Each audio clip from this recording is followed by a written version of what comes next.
मेरा 20 साल का नौकर रामू हमेशा मेरे आगे पीछे घूमता रहता था।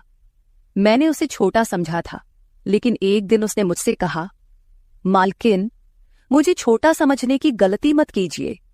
उस रात जब मैंने उसे देखा तो मैं आश्चर्यचकित हो गई थी, क्योंकि उस रात रामू ने 20 साल के लड़के की तरह नहीं, बल्कि 30 साल के आदमी की तरह मेरा। हेलो दोस्तों, आज की इस अनोखी कहानी में आप सभी का स्वागत है। जब से रामू मेरे पास सोने लगा था, तब से मेरे शरीर में बदलाव आने लगे थे। मुझे लगा था कि रामू छोटा है और उसे कुछ समझ नहीं आता होगा, लेकिन धीरे धीरे उसके असली रंग मुझे दिखने लगे। मैंने कभी सोचा भी नहीं था कि 20 साल का लड़का मेरी तरह की 40 साल की महिला को इतना सुख दे सकता है। रामू 20 साल का था। उसे मैं गांव से अपने घर काम के लिए लाई थी।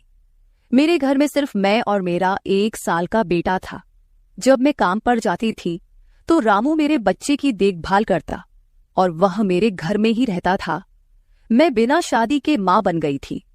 मेरे प्रेमी ने शादी का झांसा देकर मुझसे प्रेम का खेल खेला। जब मैं गर्भवती हो गई तो मैं उसके घर गई और वहां मैंने देखा कि उसकी शादी हो रही थी। उसने मुझसे प्रेम का नाटक किया और किसी और लड़की से शादी कर ली थी। मेरे पेट में पल रहे बच्चे को मारने का मेरा मन नहीं हुआ, और जब मैंने गर्भपात कराने का सोचा, तब तक समय निकल चुका था। मैं 5 महीने की गर्भवती हो चुकी थी। मेरे माता पिता ने मुझे और मेरे बच्चे को स्वीकारने से इनकार कर दिया। तब मैं अकेली रहने लगी। कई महीने पहले मैं अपने गांव गई थी, अपने दादा के 100वें जन्मदिन के लिए। मेरे दादा ने मुझे जन्मदिन का निमंत्रण भेजा था और इसलिए मैं गांव गई थी। मेरे बेटे को वहां सिर्फ मेरे दादा ने ही प्यार से गोद में लिया था। आरव उनके पास खेल रहा था। तभी ऑफिस से मेरा फोन आया और मैं कुछ देर के लिए फोन पर बात करने के लिए बाहर चली गई। जब मैं वापस आई तो मेरा आरव दादा के पास नहीं, बल्कि घर के एक नौकर के पास था। मैंने देखा कि आरव उस नौकर के पास अच्छे से खेल रहा था। मैंने अपने बच्चे को उस नौकर से लिया और वहां से जाने लगी। तभी उस नौकर ने मुझे रोका। वह कहने लगा, मालकिन, मुझे थोड़ी मदद चाहिए। मुझे पैसे की नहीं बल्कि काम की जरूरत है। उसने अपना परिचय दिया और कहा, मैं रामू हूं। मैं इस घर में गाय भैंस के गौशाले की सफाई का काम करता था, लेकिन अब बड़े साहब गाय भैंस बेचने की बात कर रहे हैं। अगर आपके पास कोई काम हो तो दीजिए। मुझे काम की बहुत जरूरत है। मेरे माता पिता भी मजदूरी करते हैं। मुझे काम की बहुत जरूरत है। तब मैंने कहा, मेरे बच्चे की देखभाल का काम है, लेकिन इसके लिए तुम्हें शहर चलना होगा। इस काम के लिए मैं तुम्हें 5,000 रुपये महीना दूंगी। रामू मेरे साथ शहर आने के लिए तैयार हो गया। आरव उसके साथ अच्छे से रहता था और यह देखकर मैंने रामू को अपने घर लाने का फैसला किया। रामू तब से मेरे घर में ही रहने लगा। उसने कहा कि हर 4 महीने बाद जब थोड़े पैसे जमा हो जाएंगे, तब वह अपने गांव जाएगा। रामू दिन भर मेरे बच्चे की अच्छे से देखभाल करता और घर के कामों में भी मेरी मदद करता। रामू को घर आए 1 महीना हो चुका था और इस 1 महीने में उसने मेरा दिल जीत लिया था। उसकी देखभाल से मेरे बेटे की सेहत भी सुधर गई थी। जो आरव मुझे परेशान करता था, अब वह रामू के हाथों से अच्छे से खाना खाता था। मैंने रामू को एक अलग कमरा दिया था। एक दिन रात में आरव बहुत रोने लगा। किसी भी तरह से वह शांत नहीं हो रहा था। बच्चे के रोने की आवाज सुनकर रामू मेरे कमरे में आया और उसने आरव को मुझसे ले लिया। रामू के पास जाते ही आरव शांत हो गया था। रात बहुत हो चुकी थी। आरव रामू को छोड़ नहीं रहा था, तो मैंने रामू को अपने कमरे में ही सोने के लिए कह दिया। सुबह जब मैं उठी तो आरव रामू से लिपटकर सो रहा था। उस रात के बाद से रामू आरव के लिए मेरे कमरे में सोने लगा। रामू के आने के बाद सब कुछ अच्छे से चल रहा था। रामू के काम से खुश होकर छुट्टी के दिन मैं उसे मॉल लेकर गई। वहां मैंने उसके लिए अच्छे कपड़े खरीदे और सैलून में जाकर उसकी नई हेयर स्टाइल बनवाई। रामू देखने में अच्छा था, लेकिन वह एकदम साधारण तरीके से रहता था। उस दिन मैंने उसका पूरा लुक ही बदल दिया था। उसे नए अंदाज में देखकर मैं भी उस पर विश्वास नहीं कर पा रही थी। कल तक जो एक साधारण सा नौकर था, वह इतना हैंडसम और स्मार्ट दिख सकता है, इसकी मैंने कल्पना भी नहीं की थी। मॉल से हम घर आए तो आरव आते ही सो गया था। मैंने उसे कमरे में बिस्तर पर सुला दिया और पानी पीने के लिए बाहर जाने लगी। तभी रामू मेरे लिए पानी लेकर आया। पानी पीकर मैंने गिलास रखा और रामू मुझे तब से ही एकटक देख रहा था। जैसे ही मैंने गिलास रखा उसने मुझे गले लगा लिया। कई सालों बाद किसी पुरुष ने मुझे गले लगाया था। मैंने उसे खुद से दूर किया। तब रामू ने कहा, मालकिन, आपकी वजह से आज पहली बार मैंने खुद से प्यार करना सीखा है। जिंदगी बहुत खूबसूरत है, बस इसे जीना आना चाहिए। आज आपने मेरा कायाकल्प करवा कर मुझ पर बहुत बड़ा उपकार किया है। मैं सच में बहुत अच्छा दिख रहा हूँ। रामू के चेहरे पर खुशी देखकर मैं भी खुश थी। अगले दिन से वह बहुत स्वच्छ और सलीके से रहने लगा था। वह 20 साल का था, लेकिन गांव का लड़का होने के कारण उसकी कद काठी अच्छी थी। वह घर में भी रोजाना कसरत करता था। उसकी लंबाई भी ठीक ठाक थी। मैंने उससे उसकी पढ़ाई के बारे में पूछा था, लेकिन उसने कहा कि अब उसका पढ़ाई से मन उठ गया है। हर सुबह ऑफिस जाने से पहले मैं अपने बच्चे को दुलार कर ऑफिस के लिए निकलती थी। आज जब मैं ऑफिस के लिए निकलने से पहले आरव को चूमने गई, तब वह रामू की गोद में था। अचानक आरव ने अपनी गर्दन घुमाई और मेरे होंठ रामू के गाल पर जा लगे। मुझे बहुत शर्मिंदगी महसूस हुई। मैंने उससे माफी मांगी और ऑफिस के लिए निकल गई। शाम को जब मैं घर आई, तब भी मैं रामू की आंखों में नजर नहीं मिला पा रही थी। रामू ने आरव को खाना खिलाकर सुला दिया था। फिर हम दोनों ने साथ में खाना खाया। खाना खत्म करने के बाद मैं अपने कमरे में गई। वहां मैं अपनी दवाइयां ले रही थी। मुझे माइग्रेन की समस्या थी, उसी की दवा मैं ले रही थी। दवा लेने के बाद भी मेरा सिर बहुत दर्द कर रहा था। मैं अपने कमरे में सिर पकड़कर बैठी हुई थी। कुछ देर बाद रामू कमरे में आया। मुझे इस हाल में देखकर उसने पूछा कि क्या हुआ। जैसे ही उसे पता चला कि मेरा सिर दर्द कर रहा है, उसने मेरे सिर की मालिश शुरू कर दी। रामू की मालिश से मुझे आराम मिल रहा था। धीरे धीरे मुझे गहरी नींद आने लगी। उस रात मुझे बहुत अच्छी नींद आई थी। अगले दिन हमारे ऑफिस में ट्रेडिशनल डे का फंक्शन था और इसके लिए मैंने गुजराती लुक अपनाने का फैसला किया। मैंने घाघरा पहन लिया था, लेकिन स्कर्ट का नॉट बांधने में मुझे दिक्कत हो रही थी। तब मैंने रामू को कमरे में बुलाया और उससे नॉट बांधने को कहा। नॉट बांधते समय उसका हाथ मेरी खुली पीठ पर से गुजर रहा था। मैंने उसे छोटा समझा था, इसलिए मैंने उसे यह काम करने के लिए कहा था। मेरे पास और कोई विकल्प भी नहीं था। तैयार होकर जब मैं जाने लगी, तो रामू ने मुझे रोका और अंदर से काजल लेकर आया। उसने मेरे कान के पीछे काजल लगाया और कहा, मालकिन, अब आपको किसी की नजर नहीं लगेगी। आप बहुत सुंदर लग रही हैं। उसकी बात सुनकर मैं हंसी और चलने लगी। उस दिन शाम को जब मैं घर आई, तो मेरे साथ मेरी एक सहेली और उसका प्रेमी भी आया। रामू ने आज बहुत अच्छा खाना बनाया था। मेरी सहेली प्रिया 4-5 दिन मेरे घर रुकने वाली थी। अगले 3 दिन उसका प्रेमी भी मेरे घर पर था। अगले दिन रात को रामू ने खाना बनाया और प्रिया और उसके प्रेमी को खाने के लिए बुलाया, लेकिन वे दोनों कमरे में ही ड्रिंक कर रहे थे। प्रिया तो बहुत ज्यादा पी चुकी थी। वह खाना खाए बिना ही सो गई। उसका प्रेमी रोहन हमारे साथ खाना खाने बैठा।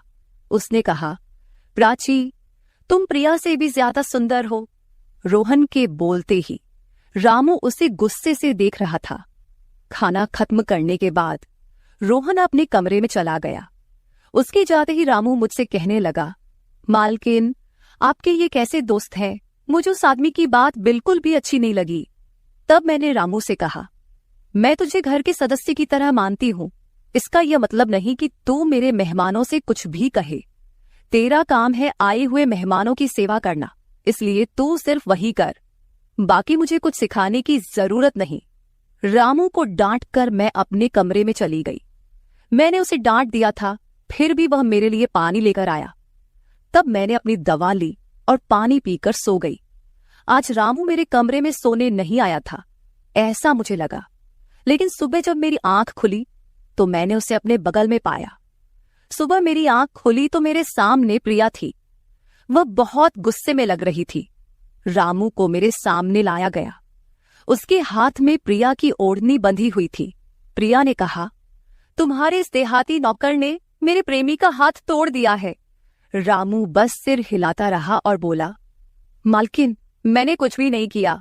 रात को रोहन साहब नशे में थे, तभी उनका संतुलन बिगड़ गया होगा और वे गिर गए होंगे। रामू भला रोहन साहब पर हाथ क्यों उठाएगा?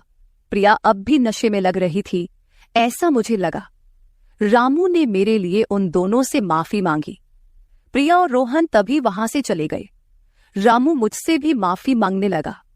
मुझे पता था कि उसने कुछ नहीं किया था। आज मैंने छुट्टी ली थी क्योंकि कई दिनों से मैं बहुत व्यस्त थी। आज सोचा कि खुद के लिए थोड़ा समय निकालूं। नाश्ता करने के बाद मैं फिर से 1 घंटे के लिए सो गई। आरव भी मेरे साथ सो गया था। उठने के बाद मुझे 1 कप चाय की जरूरत महसूस हुई। मैं रामू को चाय बनाने के लिए पुकार रही थी, लेकिन उसकी तरफ से कोई जवाब नहीं आ रहा था। उसे ढूंढते ढूंढते मैं उसके कमरे में गई। वहां जाकर देखा कि रामू अभी अभी नहाकर बाथरूम से बाहर आया था। उसने शर्ट नहीं पहनी थी। मैंने पहली बार उसे इस तरह देखा। रामू का शरीर बेहद मजबूत था। उसका शरीर किसी योद्धा की तरह दिख रहा था। मैं उसे टकटकी लगाकर देख रही थी। मुझे उस वक्त कोई होश नहीं था। कई सालों बाद मैं किसी जवान पुरुष को इस तरह बिना कपड़ों के देख रही थी। मैं उसे टकटकी लगाए देख रही थी। तभी रामू ने मुझे आवाज दी। वह मेरे सामने शर्ट पहनकर खड़ा था, फिर भी मैं अपनी सुध-बुध खोए उसे देख रही थी। उसने मेरी आंखों के सामने चुटकी बजाई। तब मैं होश में आई और उससे कहा कि मेरे लिए चाय बना दे। आज घर में ही थोड़ा खुद का स्किन केयर करने का सोचा, इसलिए दोपहर के समय मैं अपने कमरे में अपना पार्लर चलाने लगी। उस समय मैंने शॉर्ट्स और गाउन पहन रखा था और मैं अपने पैरों का वैक्सिंग कर रही थी। वैक्सिंग करते समय गलती से मैंने थोड़ा ज्यादा गर्म वैक्स अपने पैर पर लगा लिया, जिससे जलन हुई और मेरे मुंह से तेज आवाज निकल गई। मेरी आवाज सुनकर रामू दौड़ता हुआ मेरे कमरे में आया। उसने मेरे जले हुए पैर को देखा। उसने मेरे पैर से गर्म वैक्स हटाया और वहां क्रीम लगा दी। उसके हाथ बार बार मेरे पैर पर अनजाने में फिर रहे थे और उस वक्त मेरे मन में जो भावनाएं उत्पन्न हो रही थीं, उन्हें व्यक्त करना मेरे लिए मुश्किल हो रहा था। रामू की नजर मुझ पर पड़ते ही मैं दर्द से कराह उठी। मुझे इस हालत में देखकर उसने कहा, बाई साहब, अब आप बस आराम से लेट जाइए। आपको जो भी करना है मुझे बताइए, मैं आपकी मदद कर दूंगा। मैंने उसे मेरे दूसरे पैर का वैक्सिंग करने को कहा। रामू ने जैसा मैंने बताया वैसा ही किया। उसने मेरे चेहरे की मसाज भी कर दी। उसके स्पर्श से मुझे बहुत आराम मिला। आज का छुट्टी का दिन मेरे लिए आरामदायक बीता। रामू में हर गुण भरा हुआ था। वह किसी भी काम में पीछे नहीं था। आज रात मैंने उसे मेरे कमरे में सोने के लिए मना कर दिया। दिन भर मैं घर में नहीं होती, कम से कम रात को तो मुझे मेरे बच्चे के साथ अकेले समय बिताना चाहिए। हर बार रामू का आना मुझे पसंद नहीं था, इसलिए मैंने उसे कमरे में सोने के लिए मना कर दिया। इस तरह दिन बीतने लगे। कुछ दिनों तक रामू के बिना आरव रात को सो नहीं पाता था, लेकिन धीरे धीरे उसने रोना बंद कर दिया। मुझे अपने अंदर कुछ बदलाव महसूस होने लगे थे।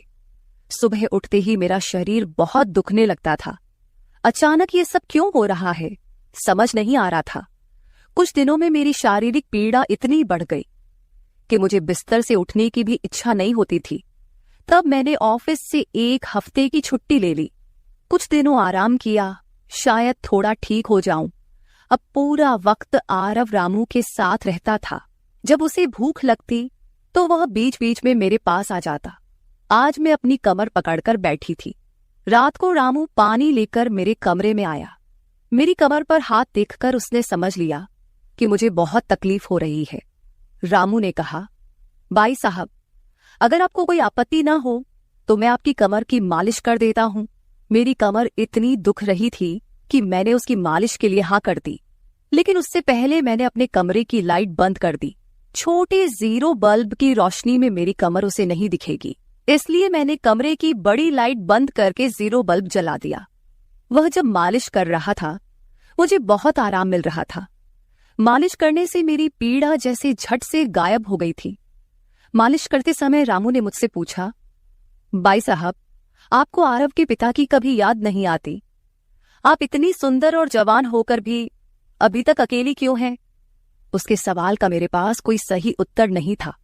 मैंने उससे कहा कि शायद तुम्हारे सवाल का उत्तर मेरे पास नहीं है। उस सवाल पर वहीं विराम लग गया। रामू की मालिश से मुझे अच्छी नींद आ गई थी। अगले 2 दिन बाद वह तारीख थी जब मैंने अपने प्रेमी से मुलाकात की थी। आखिर वह दिन आ ही गया। उस दिन मैंने दिन भर अपने मन को किसी न किसी काम में व्यस्त रखने की कोशिश की, लेकिन रात के अंधेरे में मुझे अपने प्रेमी की बहुत याद आ रही थी। आज वह मेरे साथ नहीं था, लेकिन वह मेरे बच्चे का पिता था। आरव को देखकर मुझे रोज उसकी याद आती थी और आज मैं अपनी भावनाओं को छुपा नहीं पाई। मैं अपने कमरे में जोर जोर से रोने लगी। आरव पास में सो रहा था, इसका भी मुझे ध्यान नहीं रहा। मैंने आज अपनी दवाइयां भी नहीं ली थीं। रामू पानी लेकर मेरे कमरे में आया। मुझे रोते हुए देखकर उसने मुझे पानी पिलाया। जब मैं शांत हुई तो उसने मुझे दवाइयां दी। मेरे रोने की आवाज से आरव हल्का हिलने लगा। वह जाग न जाए, इसलिए रामू मुझे अपने कमरे में ले गया। वहां जाकर मैंने उसे कसकर गले लगा लिया। ऐसा लग रहा था कि मैंने अपना होश खो दिया था। मेरा रोने का कारण सुनकर रामू भी शांत हो गया था। वह लगातार मेरे आंसू पोंछ रहा था। रोते रोते मैंने उसका कंधा पकड़ लिया। धीरे धीरे मैंने उसे और करीब खींच लिया। मैंने उससे कहा, रामू, आज की रात मैं तुम्हारे साथ बिताना चाहती हूं। तब रामू ने कहा, भाई साहब, मैं अभी छोटा हूं, मुझे कुछ भी नहीं आएगा। उसकी बात सुनकर मैंने उसे और पास खींच लिया। उस रात मैं उसके कमरे में थी, लेकिन सुबह जब मैं उठी तो वह मेरे पास नहीं था। उसकी शर्ट वहीं पड़ी हुई थी। जब मैं बाहर गई तो मैंने देखा कि रामू मेरे बच्चे को दूध और बिस्किट खिला रहा था। मुझे आरव का ख्याल नहीं आया था, लेकिन रामू ने नहीं भुलाया। उसने हम दोनों माँ बेटे को खुश कर दिया था। रात की थकान के बाद मैं सुबह देर से उठी थी। दिन भर रामू ने मुझसे नजरें नहीं मिलाईं। आज प्रिया मुझसे मिलने घर आई थी। वह रामू की तरफ देख भी नहीं रही थी। रामू ने उसे पानी दिया और कमरे से बाहर चला गया। थोड़ी देर बातें करने के बाद प्रिया जाने लगी। जाते समय उसने मुझसे कहा, जितनी जल्दी हो सके अपने नौकर को यहां से निकाल दो। वह दिखने में जितना मासूम लगता है उतना है नहीं। उसकी बात का मैंने खास ध्यान नहीं दिया। रोज की तरह रात को खाना खाने के बाद रामू ने मुझे पानी का गिलास मेरे कमरे में लाकर दिया और उसने आरव को भी सुला दिया था। आरव आज बाहर हॉल में झूले में सो रहा था। रामू उसकी देखभाल कर रहा था। मैंने अपने कमरे की लाइट बंद कर दी और सो गई। कुछ समय बाद मुझे आरव की आवाज सुनाई दी। उसकी आवाज से मेरी नींद खुली। मैं उठने वाली थी कि तभी उसकी रोने की आवाज बंद हो गई। कुछ समय बाद मुझे अपने कमरे का दरवाजा खुलने की आवाज सुनाई दी। मैं चुपचाप सब देख रही थी। रामू मेरे कमरे में आया था। उसने मेरे पास आकर यह देखने की कोशिश की कि मैं सो रही हूं या नहीं, और फिर उसने मेरा मोबाइल उठाया। उसकी वह खोजबीन देखकर मैंने जल्दी से कमरे की लाइट ऑन कर दी। मुझे जागता हुआ देखकर वह चौंक गया। मैंने उसके हाथ से अपना मोबाइल छीन लिया।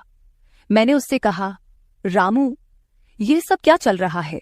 तुम इस वक्त यहां क्या कर रहे हो? वह कुछ नहीं कहकर वहां से जाने लगा, लेकिन मैंने उसे इतनी आसानी से छोड़ने का इरादा नहीं किया था। मैंने उसे उसका वीडियो दिखाया जिसमें वह प्रिया के बॉयफ्रेंड पर हाथ उठा रहा था। उस दिन रोहन के मोबाइल का कैमरा गलती से चालू रह गया था और उसमें उनकी हाथापाई रिकॉर्ड हो गई थी। सुबह जब प्रिया मुझसे मिलने आई थी तब उसने मुझे वह वीडियो दिखाया था और तब से मैं रामू पर नजर रख रही थी। रामू, तुमने झूठ क्यों बोला? तुमने रोहन पर हाथ क्यों उठाया? तब उसने कहा, जो भी आप पर बुरी नजर डालेगा उसके साथ मैं यही करूंगा। मालकिन, उस रात जब रोहन नशे में था वो आपके कमरे में आया था। वो आपके साथ कुछ गलत करने की कोशिश कर रहा था और इसलिए मैंने उस पर हाथ उठाया। रामू की बात सुनकर मैंने कहा, ठीक है, मैं तुम्हारी बात मानती हूं, लेकिन तुम मुझे नींद की दवा क्यों दे रहे थे?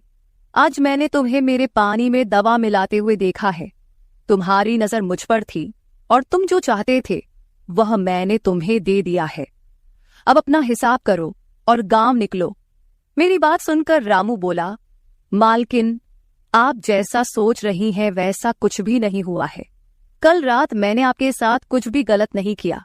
मैंने आपके पानी में नींद की दवा मिलाई थी, जिससे आप मेरे पास आते ही सो गई थीं, और मुझे आपके साथ कुछ भी गलत नहीं करना था। कुछ दिन पहले मैंने आपको रात में फोन पर बात करते हुए देखा था। मैंने आपकी बातें सुनी थी। आप फिर से अपने उस प्रेमी से मिलने की तैयारी कर रही थी।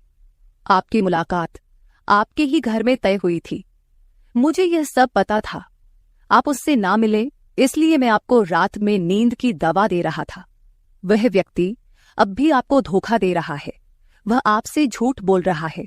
वह आपके बच्चे को आपसे छीनने के लिए आपके करीब आ रहा है।